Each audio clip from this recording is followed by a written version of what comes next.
Rishi Sunak is set to head up to Balmoral Castle, Scotland, with his family next month to stay with King Charles.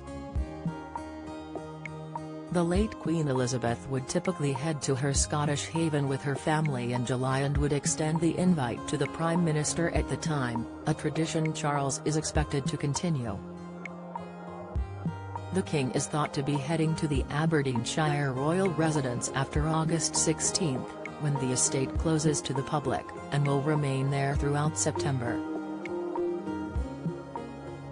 While he has sent an invite to the royal family in a bid to get the whole clan together, Charles has reportedly asked the Conservative leader and his family, as is tradition.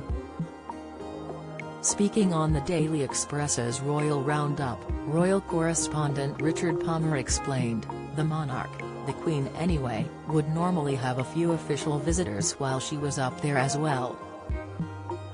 King Charles set for £80 million windfall from taxpayer despite cut to sovereign grant. He continued, "It's the sort of thing where the royal household would say, oh, it's private time, but you sort of think, well, she's just entertained the Prime Minister of Australia because it's in the court circular. Was that private or official? I would guess that there will be a couple of visitors like that." Normally, the British Prime Minister would go up there for a weekend, so I wouldn't be surprised if that included his wife and children. The 43-year-old Prime Minister has two daughters, Krishna and Anushka, with his wife, Akshata Murthy. The newspaper has reported that the Prime Minister will be travelling to the monarch's estate in Scotland for the bank holiday weekend at the end of August. Though neither Number 10 or the palace has not yet confirmed this. Don't miss. Alistair Campbell accuses Boris of insulting King Charles with honours. Insight, we actually make profit out of the monarchy. Opinion, Rishi Sunak's wife Akshata Murthy wows in blue for King's coronation. Report, the monarch and Prime Minister are expected to discuss a range of topics, including climate change commitments, the publication reported. While on the vast estate, which boasts some 150 buildings, the Sunaks are expected to take part in a variety of activities from picnics and walks in the sweeping highlands to fishing and grouse hunting.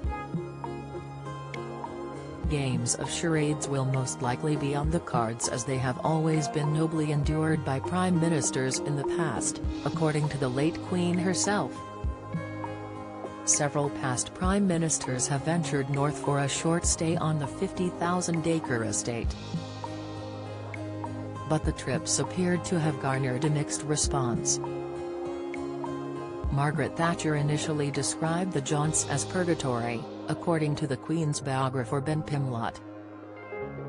Tony Blair was blown away by the entire experience, describing the weekend spent there with his wife Cherie as a vivid combination of the intriguing, the surreal and the utterly freaky. Luckily, the stiff drinks he was given were a blessing, as they were the true rocket fuel needed to get him through the evening. He wrote in his memoir, "Individually, it can be a little nerve-wracking to be with them, en masse, all of them, and just Cherie and me, well, you can imagine."